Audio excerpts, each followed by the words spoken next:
Hola, ¿cómo están, querida comunidad de nuestro Colegio Chile? Estamos aquí en una segunda temporada, en el segundo semestre de nuestra serie de podcast. El día de hoy estamos, por supuesto, con nuestra directora, Leixi López, y también nos acompaña nuestro encargado de convivencia escolar, y también hoy día nos va a acompañar también en modo de apoderado, David Rojas. Muy buenas tardes a ambos. El día de hoy queremos hablar un tema que podríamos decir que de una otra forma también es polémico, quizás en nuestra cultura general, y es cómo estudiar en casa. Vamos a partir desde la pregunta: ¿hay que estudiar fuera de la clase? ¿Hay que estudiar fuera del colegio? Buenas tardes, parto yo. Es una pregunta retórica, pero la respuesta es positiva. A disgusto o a gusto de muchos, es positiva. Se cuestionó en algún momento por la jornada escolar completa, si estaban tanto rato en el colegio, por qué debían llegar a casa a hacer más trabajo académico, pero en este sentido no estamos hablando de tareas, estamos hablando de estudiar. ¿Y qué es estudiar? En este caso, en casa es un espacio de reforzamiento intelectual para poder pasar lo que se aprendió en la sala de clases a la memoria de largo plazo, un proceso un poquito más complejo, por eso que sí es necesario estudiar. Idealmente, si pudieran ser todos los días, sería fantástico, en periodos muy breves. De ahí vamos a ir con las sugerencias, pero es una necesidad, sobre todo en esta edad. En el primer ciclo, porque existe la creencia, no sé la creencia, pero quizás como apoderado, David nos puede decir de que ya saliendo del colegio hay que como que olvidarse del colegio. Claro. No sé si pasa eso o se conversa, no sé, con los apoderados. Sí, hola, muy buenos días, gracias por la invitación. Claro, me surge la duda como apoderado si efectivamente esta situación de la jornada escolar completa, donde uno llegaba a la casa y quería que los niños se distinguieran, ¿cierto? Pero por lo que voy entendiendo es importante hacer este reforzamiento, pero ¿cómo lo hacemos? ¿Como lo que sabemos o tenemos que seguir las pautas que nos entrega el colegio? Ahí es, a partir de la pregunta, o sea, el esparcimiento o sea, llegar a la casa y desconectarse, eso tiene que estar, porque en el fondo es darle una pausa también al cerebro. Pero de cierta manera el problema no es si se estudia o no se estudia, es cómo se estudia. Y es un poco lo que pretende este podcast, de poder dar respuesta, porque muchas veces termina siendo otra escuela. En casa, 7 horas sentados ahí estudiando, haciendo las tareas, pasando limpio cuadernos en algunos casos, y eso lejos está de lo que es el estudio como proceso intelectual. Entonces, primero hay que entender algunas premisas que sí es importante y necesario, y es importante y necesario en esta etapa del desarrollo, porque también lo que hace es que el cerebro adquiera un hábito intelectual. Conversamos en podcasts anteriores que el cerebro es igual como cualquier otro músculo, requiere entrenamiento.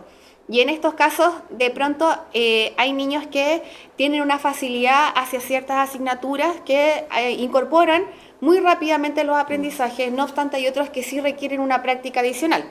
Decimos también con la fortaleza del carácter que la práctica perfecciona, la práctica hace al maestro, entre mil cosas más, pero sobre todo en asignaturas de cálculo, en el área matemática y todo lo demás, requiere práctica, y tanto más en la mecánica de la lectoescritura, que es completamente necesario. Ahora, a lo que preguntó aquí Davis modo apoderado, es cómo se estudia. Yo voy a recrear un poco lo que pasa cuando se estudia en casa, y a raíz de lo que en entrevistas con los apoderados ha sido bien recurrente, por lo menos a reporte de yo estudié y se sacó igual un 3, o yo estudié toda la noche, claro, o estuve toda la tarde, o todo el fin de semana, porque a veces dicen todo el fin de semana, lo dudo, pero entiendo que es parte de que hubo harta inversión de tiempo, pero en este caso, cuando se estudia en casa se generan dos ambientes, porque hay que entender también que para estudiar en casa no estudio desde la cama, en teoría, no estudio cuando estoy comiendo, no estudio con la tele encendida, no estudio con nada de eso. Si todo ese contexto está, lejos estoy de estudiar, sino que estoy abriendo cuadernos, estoy haciendo cualquier otra cosita, pero se requiere un espacio físico. Si ese niño o esa niña no tiene un escritorio, una mesita donde sentarse y está acostado, qué sé yo, lo más probable es que le dé sueño y no estudie. Entonces, lo primero... Claro, a cualquiera. O sea, claro, grande, chico, mediano, sí. Eso es lo que sucede. Entonces, lo primero es siempre que tengan un lugar, y ese lugar que pueda ser también un espacio placentero, es decir, que tenga una silla rica, que sea una silla que guste de estar ahí, o sea, que no es vamos a estudiar, aburrido, que fome, porque es un poco lo que sea, y es aburrido, fome, porque además es saber que son 7 horas más, aparte de las 5 o 6 que estuve en el colegio, entonces claramente termina siendo un tedio. Pero en este caso, cuando es un momento preciso, acotado, está ahí su mesita, tiene una lámpara, tiene una decoración, tiene un diario mural, tal horario, y qué sé yo, hay una creación de un espacio que ya empieza a ser atractivo para el estudiante. Entonces ya voy a un lugar bonito, por así decirlo. Y en ese espacio, que si es continuo, que no debiera exceder, sobre todo los más chiquititos, 20 minutos, idealmente diarios, y en los más grandes, estoy hablando de los más grandes considerando tercero y cuarto básico de nuestro ciclo, no debiera exceder los 45 minutos. Si ese espacio, ese tiempo de estudio excede ese tiempo, claramente que genera agobio y genera otras emociones que no es lo que pretende promover. Entonces está ese espacio lindo que lo que promueve ese lugar físico es reforzar los hábitos intelectuales.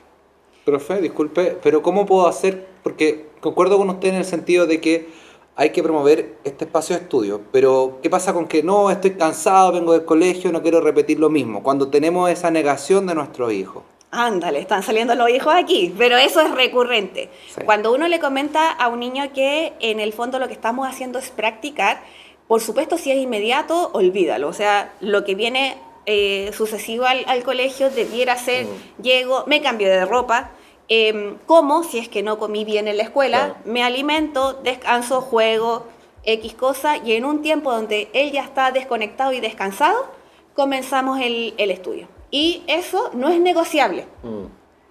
En ese sentido, cuando estamos hablando de hábitos, estamos hablando de instalar rutinas en casa, estamos hablando de rutinas intelectuales, estamos hablando de la rutina a qué horas comemos, a qué horas nos bañamos o a qué horas nos acostamos, no, estamos hablando de rutinas intelectuales. Entonces, si esto se hace una vez a las 1000 o se hace para la prueba, que es lo que generalmente ocurre, claro, por cierto que termina siendo algo como...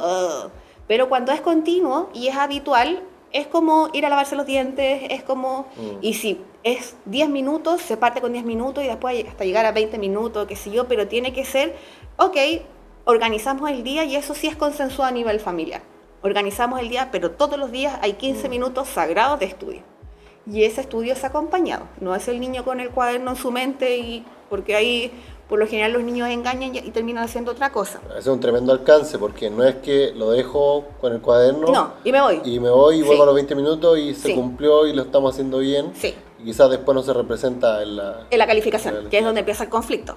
Entonces, en ese sentido, no tiene que ser negociable. Entonces, ok, tenemos 10 minutos, dispongamos qué horario, si llegas a las 3 de la tarde, los chiquititos debieran llegar 3:30, los que están ahora con GEC debieran llegarnos más allá a las 5, ok, listo, a las 7 retomamos 15 minutos para partir, cuando no hay prueba, cuando no hay una medición, con 15 minutos es suficiente, cuando hay medición debiera haber un tiempo adicional, pero cuando ese hábito ya está instalado, ciertamente ya no empiezan estas disputas familiares, cuando el cuerpo reclama, cuando no tiene la rutina.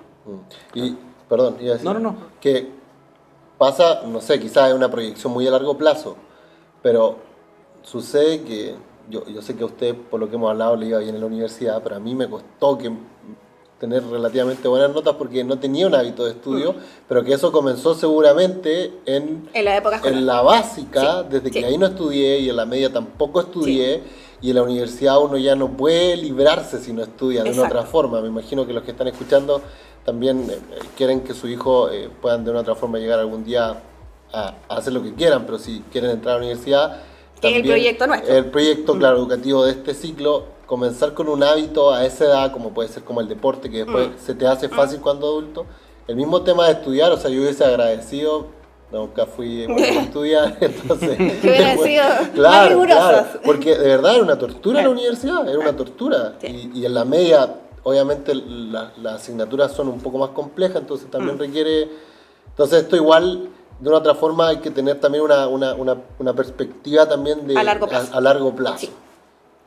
Y es súper importante lo que están mencionando, porque a veces se piensa que el estudio es para la evaluación, pero hay niños que tienen intereses particulares. Entonces, si yo veo, por ejemplo, que mi hijo, conversamos ahí en la infidencia, que en el caso del hijo del profesor está la lectoescritura, sí, con dominós, con ficha, con X cosas, está estudiando, pero está en un modo juego.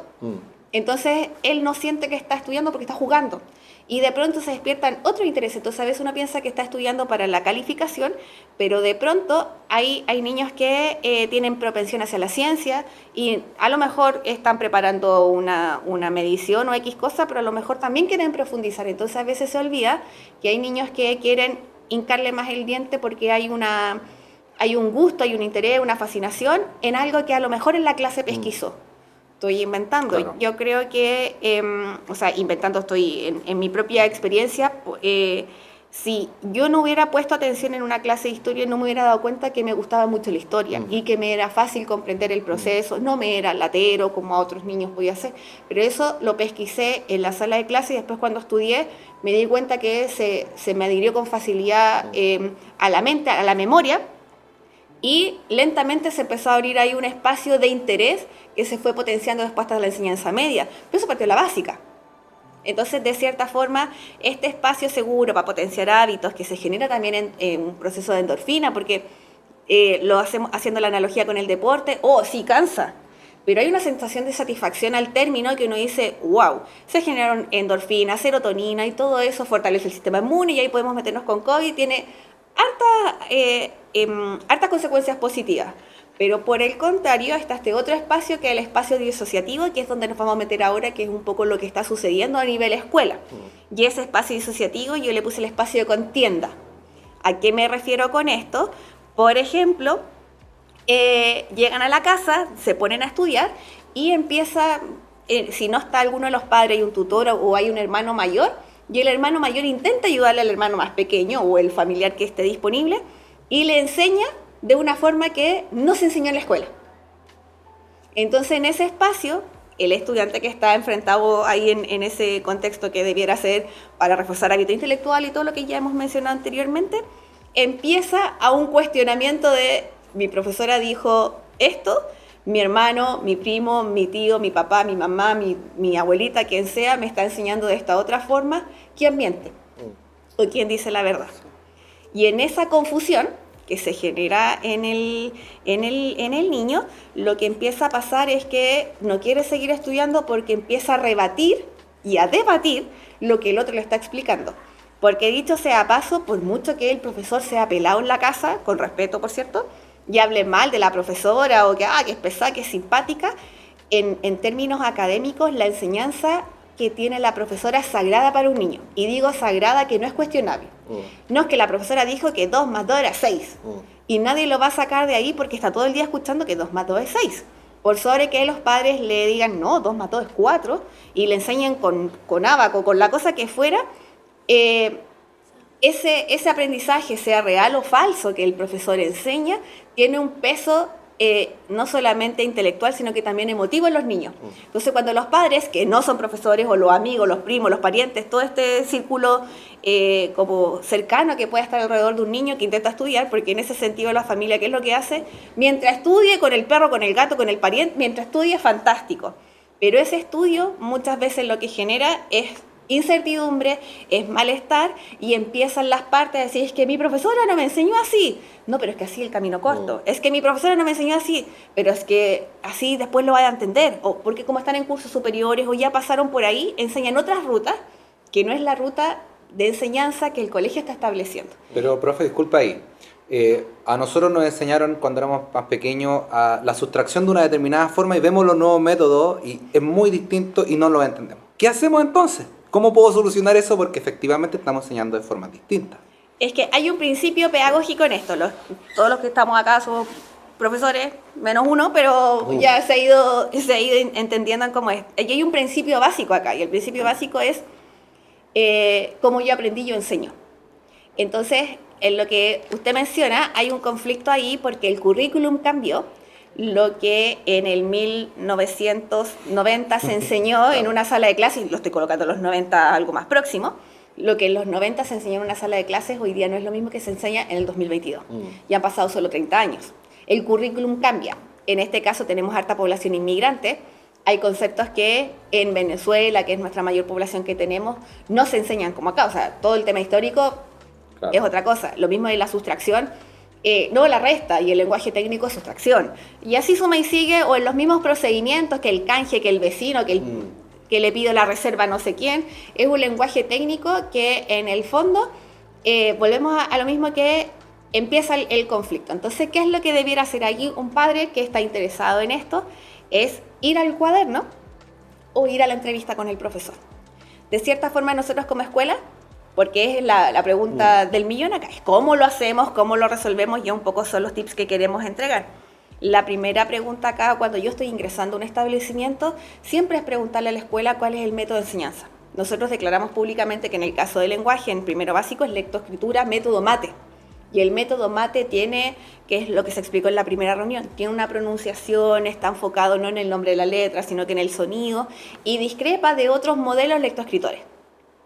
Entonces, cuando se intentan mezclar los modelos, porque no necesariamente los padres se educaron con método MATE, le dicen, no, si la L con la S más la A es les, las, no sé. Entonces, para los niños no conocen el nombre de la letra, conocen la L, la S. Entonces ahí empieza, porque la enseñanza es desde el sonido de la letra. Cuando los padres practican desde esa perspectiva, ese niño siente que lo que enseña el colegio más lo que enseña mi familia, porque no está enseñando, la familia está repasando, es lo mismo. Entonces, de cierta manera, es un espacio seguro, es un espacio de, estamos hablando el mismo idioma y no le parece chocante. ¿Qué es lo que ocurre muchas veces que a la pregunta que terminan enseñando a su manera? O reenseñando a su forma, no, si así te da igual, si lo importante, sobre todo en matemática, lo importante es el resultado, da lo mismo el camino que cruzaste, porque todos los caminos llegan a Roma, y uno tiene un montón de dichos para poder justificar lo que se está haciendo, pero nadie se pone en perspectiva que el que se empiece a incomodar es el estudiante, y en algunos casos ese espacio termina en discusiones y no quiero seguir estudiando. Claro. Entonces, en vez de generar todo esto positivo, que era la endorfina, este proceso intelectual, que me siento más capaz, refuerzo, me sale más rápido, leo mejor y bla, bla, bla, termina siendo todo lo contrario. No quiero agarrar un cuaderno, no quiero... Y ahí empieza la batalla campal. Sobre todo cuando se acerca una medición y no quiero abrir ese cuaderno. Y, por ejemplo, hay disciplinas que es ciencia, historia, que tienen que estudiarse porque requiere memoria y conceptos previos para poder aplicarlo. Si eso no está, es muerte. Entonces, ¿cuál debiera ser... Estoy leyendo su mente. ¿Cuál debería ser el tips? Aquí, número uno, siempre es preguntarle a la escuela cómo está enseñando. Nosotros hemos liberado, por lo menos el lenguaje, cuál es la forma de practicar la lectura, por ejemplo. Que muchos papás me decían, mi hijo practica lectura, pero no avanza. Claro. Pero lee en la mente. Entonces, la práctica de lectura hoy día tiene que ser oral, para que ese estudiante también se escuche, porque su mente lee bien. Claro. Pero al pronunciarlo, a lo mejor no se dan cuenta que hay un tema con un fonoaudiólogo y parece que la R no la puede pronunciar bien. ¿Se entiende? Entonces, si eso no se hace de forma oral, no hay cómo observarlo. En el caso de matemática, requiere ejercitación sí o sí, y para ello no hay para qué descargar material de internet, porque hay algunos papás que se ponen creativos y empiezan a buscar otros libros, ¿sí o no? Sí. Se ponen a buscar otros libros, que en el colegio de mi prima, de no sé quién, lo hacen de otra. Nosotros desplegamos material semanal. ¿Qué es lo que debiera hacer un niño practicar con lo mismo que se hizo en clase? Claro. Entonces, creo que un punto principal, y que creo que lo hemos dicho en otros podcasts, y quizás ahora como apoderado y como encargado de convivencia escolar, es que los padres, apoderados, tutores, se integren también a este proyecto educativo en cuanto a decir, a pedir ayuda para que también, de una otra forma, entender que también son parte del aprendizaje, no es como que simplemente van al colegio... Los deposito en la escuela y me lo entregan. Y me lo entregan bien enseñado, sino que por lo menos, proyecto educativo del primer ciclo, la idea es que todos puedan ser parte, porque sí, que es un trabajo conjunto en la casa, y también desde lo que pasa con las mediaciones de la convivencia escolar, cuando lo entendemos quizás de esa forma, todo funcionaría, no sé si un poco más rápido, pero un poco mejor, más fluido. Sería coherente. Claro. Yo tengo una duda, volviendo al tema del estudio en casa. ¿Deberíamos darle prioridad a alguna asignatura? ¿Deberíamos concentrarnos quizás, por ejemplo, que en mi caso primero básico, en la lectoescritura? ¿O deberíamos en la semana quizás poner un calendario con distintas asignaturas por día? Porque entendamos que en 15, 20 minutos no puedo ver todas las asignaturas. Entonces, ¿qué nos recomendaría usted? En un primero básico, lectura, sagrado. Y la lectura es todos los días. Ahí no es negociable. Ya. Cuando hay alguna evaluación de la otra asignatura, ahí sería como entrenamiento para aquello en particular. Pero en primero básico la lectoescritura es el aprendizaje trascendental y el que trae más secuelas para el resto de los cursos. Si eso no está logrado en primero, en segundo ya parte con diezmado en el aprendizaje más autónomo. Entonces, de cierta manera, primero básico no es negociable practicar lectura. Y estoy hablando de lunes a viernes. Cuando digo todos los días, excluye el fin de semana. Súper importante que el fin de semana sí sea tiempo libre. O sea, eso es tiempo libre. Y ahí es día completo. Y que el niño lo diferencie. O sea, la semana estudio, el fin de semana no lo hago. Tal cual. Y ahí es importante también que un estudiante que presta atención en clases, que escribe las materias, que realiza las guías formativas y todo lo demás, la práctica es menor porque puso toda su concentración, toda su atención en la sala de clase. En este caso, los estudiantes que tienen algún diagnóstico, un TDA o qué sé yo, que sus niveles de atención son más reducidos, requieren por la razón o la fuerza el aprendizaje, es el refuerzo en casa. Si yo veo que mi niño es rápido, qué sé yo, puede ser más saltado el estudio, pero en un curso como primero básico la lectura es indispensable. En los otros niveles uno ya empieza a observar a partir de qué es lo que están viendo. Estoy pensando en tercero y cuarto básico, el refuerzo en ciencias y en historia tiene que ser sostenido porque el currículum es complejo y es un currículum alto y se cambió hace 7 años. Es un currículum que hace poco tuvo un salto cualitativo importante. Entonces, hay papás que me dicen, yo de los mayas, los aztecas, con suerte en algún momento lo escuché en mi vida, ni hablar de Grecia y Roma, pero esas materias requieren estudio sí o sí. Y a lo mejor no tiene que ser todos los días, pero por lo menos día por medio, qué sé yo, cosa que cuando lleguen a preparar un examen sea mucho más holgado y no tenga que revisar un cuaderno entero o hacer 8.000 guías, que fue un poco lo que sucedió en algunos casos, que todo lo que no se hizo en un semestre se intenta revertir en una semana. Y eso es inviable porque se fractura el gusto por el estudio de los niños, se fractura el gusto a lo mejor por la asignatura. De pronto había un interés en ese estudiante de saber algo más de los griegos, o de los dioses en esas materias, pero me tuvieron sentado 4 horas, por cierto que no quiero más guerra. Entonces lo que intentamos promover es que sea un espacio placentero y no displacentero. Pero para eso se instala con rutina. Entonces la pregunta, primero básico, sine qua non, lectura todos los días. Perfecto. Y para los que nos están escuchando, porque ya tenemos claro que es fundamental estudiar en casa. Pero si nos pudiera decir, aquí tenemos algunos tips, porque quizás hay algunos padres apurados que nos están escuchando y dicen, ya, perfecto, hay que hacerlo. Pero si nos pudieran dar así como una ABC, porque también quizás está toda la disposición, pero no está la herramienta de por medio para decir cómo lo puede hacer. Quizás aquí el profesor tiene más herramientas por la profesión, pero quizás no todos, como no toda la disciplina, claro. Se puede hacer. Ya, lo primero siempre es pedir ayuda en el colegio. Si yo veo sobre todo que el rendimiento de mi estudiante no está siendo el óptimo, tengo que tocar el gong. El colegio, los profesores hacen lo suyo citando apoderados, tanto más ahora que estamos en estudios de casos, pero finalmente los primeros que ven cómo están estudiando en casa son la familia, porque ese es un espacio que está afuera. Y si la familia observa, por ejemplo, que invirtió mucho tiempo en estudio y no hubo ningún resultado, algo pasa. Y esa conversación tiene que resolverse con la escuela. Entonces, el primer tip es que la fuente siempre es el colegio. Y por correo electrónico, en entrevista, el formato que sea. Esa tecla que suena como básica y como que no se hace finalmente, que debiera ser como de perogrullo, es la que menos se ocupa. Muy pocas familias son las que realmente preguntan y no están enfocadas a que llegué con un 4, sino que están enfocados qué pasó, si tanto estudió, qué hice mal, qué no hice mal. En las vacaciones me tocó una apoderada que me preguntó si yo le podía enviar las pruebas, porque no le habían entregado la prueba a su hija, si yo le podía enviar las pruebas vacías. Y practicó con los instrumentos. Entonces, otra estrategia ahí siempre es practicar con una prueba. ¿Por qué? Porque en este caso es súper importante practicar con el formato de pregunta, por ejemplo, a lo que se estudia. Si yo, por ejemplo, ¿qué estudié? Leí el cuaderno. Leer el cuaderno es nada. Pero en este caso, si, por ejemplo, como familia, está la prueba con la nota X, ok, para preparar la próxima medición, hagamos las preguntas que te fue mal. Busquemos en el cuaderno donde está la respuesta, busquemos las guías. Si no está en el cuaderno, no está en la guía, no está en Classroom, en el PowerPoint de Classroom, está el libro de clase. Busquemos la respuesta. ¿Se entiende? Entonces, ahí esa es otra estrategia que es como ocupar los mismos instrumentos que el colegio da. Otro tip es no ponerse creativo. No ir a preguntarle al primo, al pariente, a la amiguita profesora, porque muchas familias tienen familiares profesores y empiezan que en el otro colegio lo hacen así, en el otro Claro. y ahí empieza a champurrearse y es lo que le genera confusión a un niño. Mucha información lo perturba. En cambio, si hay una alineación entre lo que el colegio le enseña más cómo se estudia en casa, es súper más fácil. Recoger las mismas guías incompletas. Todas las clases van con una guía de trabajo, que es una evaluación formativa. Lo que no se hizo, eso mismo puede ser una forma de estudio. Se revisa el cuaderno, debiera ser una práctica familiar a diario, revisar los cuadernos todos los días.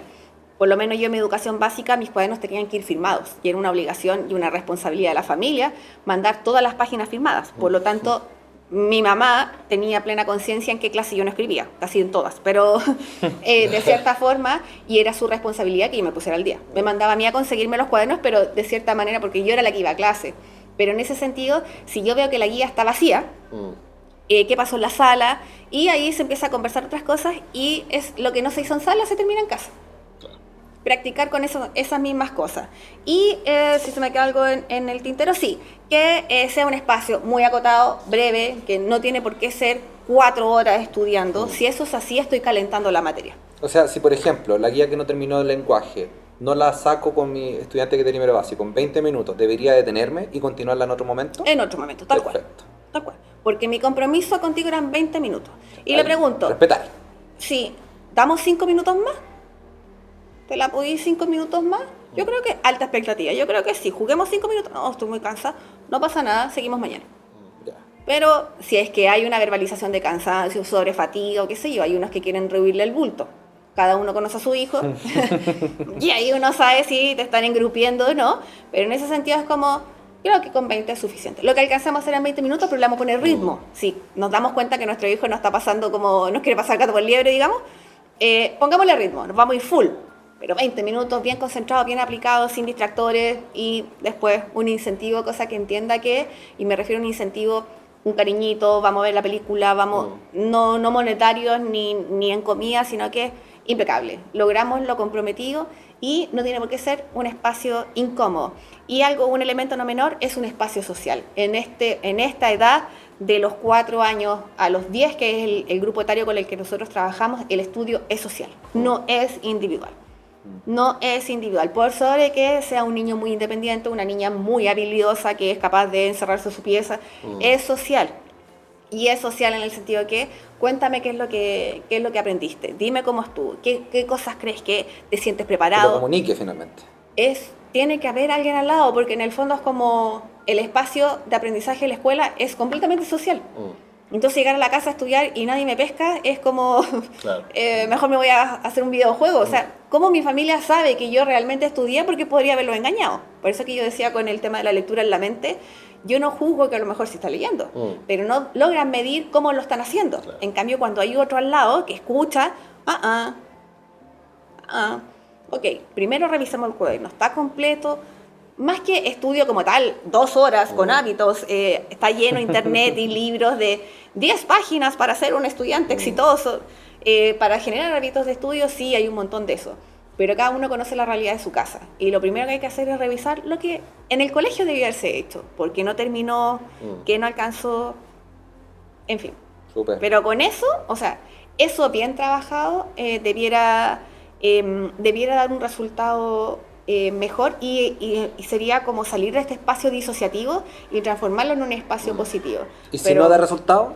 Y si venir no, al colegio. venir al colegio. Ya, perfecto. Sí. Ahora, yo creo que lo más propicio, siempre esos planes de estudio es mucho más fácil organizarlos con la escuela. Mira.